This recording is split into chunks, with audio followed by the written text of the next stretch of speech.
Bismillahirrahmanirrahim. Assalamualaikum warahmatullahi wabarakatuh. Alhamdulillah. Alhamdulillahi rabbil alamin. Wal aqibatu lil muttaqin. Wala udwana illa ala dhalimin. Wa sallallahu wa sallama ala imamil mursalin. Habibi rabbil alamin. Sayyidina wa maulana Muhammad sallallahu alaihi wasallam wa ala alihi wa ashabihi wa tabi'ina lahum bi ihsanin ila yaumiddin, amma ba'd. Sahabat-sahabat fillah, perindu-perindu Allah yang dimuliakan oleh Allah Subhanahu wa taala.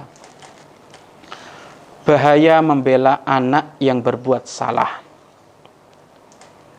Jika ada seorang anak melanggar kemudian dihukum oleh gurunya, akan tetapi malah dibela oleh orang tuanya, maka saksikanlah suatu saat ia akan melakukan kesalahan lebih besar kepada orang tuanya.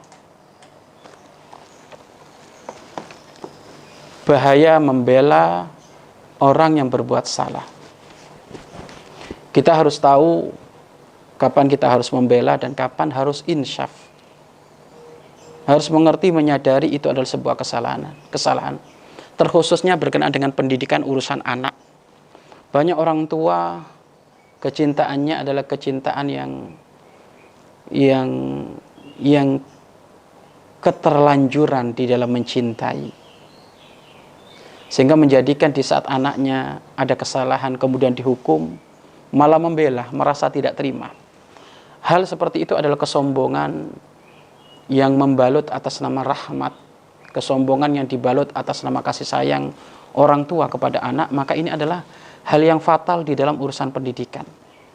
Yakinilah wahai para orang tua, jika engkau membela anakmu di saat salah, engkau tidak terima, cinta buta kepada anak sehingga anaknya dihukum tidak terima, padahal anaknya adalah trader, melakukan pelanggaran yang sangat besar, dihukum ada di sebuah sekolah, madrasah, pesantren, kok kemudian orang tua tidak terima, malah menghujat gurunya, sang pendidiknya.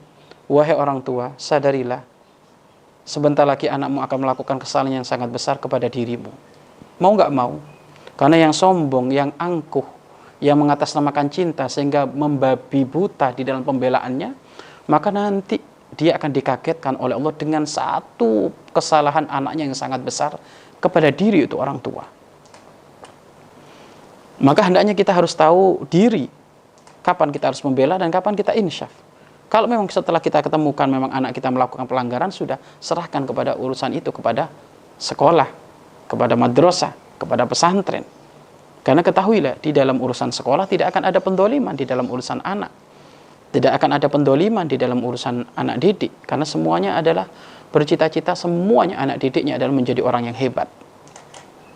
Kadang memang Masya Allah, hal ini sebenarnya kalau kita pikir secara umum, hampir ini semuanya juga menjadi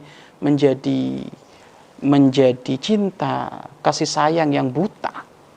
Bahkan bukan hanya urusan anak, kadang sebuah organisasi yang ia cintai dengan sungguh-sungguh sehingga menemukan ada pelanggaran di dalam anggota tersebut, itu sudah pembelaannya mati-matian. Bahkan ada di antara mereka yang mengatakan bahwasanya itu adalah kekasih Allah, maka pelanggarannya bukan pelanggaran sesungguhnya. Ini kan ajib. Orang melanggar secara syariat Islam dibilang kekasih Allah. Kekasih Allah dari mana? Kekasih Allah tidak akan melakukan pelanggaran di dalam urusan syariat Islam. Kekasih Allah itu orang yang paling berpegang teguh dalam urusan syariat Islam. Maka jangan engkau mengkelabui karena kecintaan butamu kepada sebuah organisasi, sehingga di saat pemimpin dari organisasi itu melanggar, sehingga dia tidak boleh dikritik, tidak boleh dikatakan salah, maka engkau berhujah bahwasanya dia adalah kekasih Allah. Andaikan kalau dia minum itu hakikatnya tidak minum, karena di mulutnya ada sungai, di mulutnya ada lautan. Nah ini bualannya orang-orang yang tidak bertanggung jawab itu. Bualan orang-orang yang terlalu cinta buta kepada organisasinya, terlalu fanatik yang berlebihan. Tidak boleh seperti itu. Bukankah di dalam sebuah organisasi, di dalam sebuah perkumpulan, ini kan isinya manusia semuanya, bukan malaikat. Loh, kalau manusia, tentu harus ada keinsafan. Manusia ini tempatnya salah dan lupa. Bisa jadi yang salah bawahan, atau salah atasan. Yang bawahan jika salah dikatakan salah, yang atasan juga sama. Yang salah atasan juga dikatakan salah. Ada punishment-nya, ada hukumannya. Tapi nggak perlu dibela. Membela kok orang salah. Membela orang salah, yang benar malah dimusuhin. Nah ini kan ajib. Satu pemandangan yang unik bin ajaib itu. Pemimpinnya salah masih dianggap adalah wali. Pemimpinnya salah masih dianggap itu adalah maksum, mahfud. Bagaimana orang seperti ini? Jangan fanatik buta engkau. Pemimpinmu adalah manusia. Mungkin sekali salah. Di saat salah katakan salah. Bawahan yang takut mengkritik atasannya, ini penjilat bawahan ini. Tidak ada cinta yang sesungguhnya. Atasan yang semena-mena mengkritik bawahan tapi tidak mau mengkritik dengan sesama atasan, ini juga termasuk adalah penjilat. Sama ini. Loh, kalau atasan penjilat, bawahannya penjilat, mau organisasi apa itu?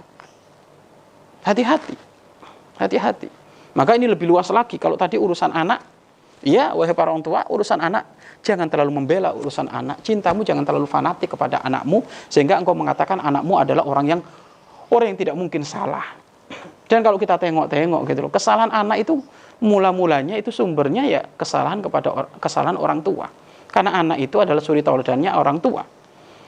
Kalau orang tuanya kencing berdiri, maka anaknya akan kencing lari. Maka jangan aneh. Air terjun itu yang ngalirnya ke bawah. Kalau bapaknya makan pakai tangan kiri, mungkin anaknya sambil joget-joget makan pakai tangan kiri. Karena tidak akan kemana itu. Semuanya sumbernya kepada orang tuanya. Maka di saat anakmu ditaruh di sebuah lembaga, ditaruh di sebuah instansi di dalam urusan pendidikan, kok ternyata engkau mendapatkan kabar bahwasanya anakmu melakukan salah, maka tinggal kamu tabayun seperti apa ABC, benar, ya sudah, insyaf, serahkan kepada itu madrasah, kepada itu sekolahan untuk diselesaikan. Kalau memang mau dihukum, kalau tidak dimaafkan. Maka harus ada keinsyafan seperti itu. Lebih luas lagi dalam sebuah organisasi apapun, jangan pernah engkau fanatik buta kepada pemimpinmu, karena pemimpinmu adalah manusia, bukan malaikat. Maka kalau salah, katakan salah. Kalau ada orang yang mengkritik, ya harus yang lapang, senang. Bagaimana kita akan besar jika dikritik kita nggak terima? Bagaimana kita akan menjadi organisasi yang kuat jika dibully, dikritik gitu saja, sudah marah-marah. Ya kan? Apalagi sekarang dunianya dunia media. Siapapun yang mengekspos segala aktivitas di media, maka ada dua nanti hasilnya. Apa? Dihujat, dicaci maki, kalau enggak ya disanjung. Sudah dua ini. Kan gitu kan? Disanjung hati-hati, jangan sampai engkau tidak ikhlas, dihujat kamu sabar, kan gitu. Karena engkau telah mempublis kepada media. Medianya isinya itu. Kalau enggak menyalahkan, ya membenarkan. Kalau enggak menghujat, ya memuji, kan gitu. Makanya jangan merasa kepanasan di saat ada hujatan-hujatan di media. Iya kan, ada masukan-masukan di media, katakan syukron, terima kasih. Pembesar-pembesar terdahulu dari kalangan para ulama, mungkin sekali beliau melakukan salah. Di saat beliau melakukan salah dan di saat dikritik, beliau menerima, lapang dada, terima kasih. Akhta'tu, aku salah, mohon maaf. Nah inilah, orang-orang besar itu seperti itu. Pemirsa yang dimuliakan oleh Allah Subhanahu wa Ta'ala, awas. Jangan membela orang yang salah. Jangan membela orang yang salah. Jika engkau membela orang yang salah, engkau akan menemukan kesalahan itu orang yang kau bela lebih lagi melakukan kesalahan yang lebih dahsyat. Bisa jadi melakukan kesalahan kepada dirimu. Lebih besar lagi nanti. Karena tanda engkau membela itu tanda engkau tidak menerima, dan itu adalah hakikat kesombongan. Wallahu a'lam bishawab.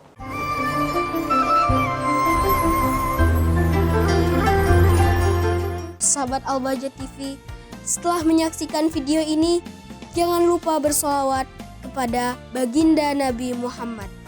Shollu ala Nabi Muhammad. Allahumma sholli alaihi wa ala alihi wa sahbihi.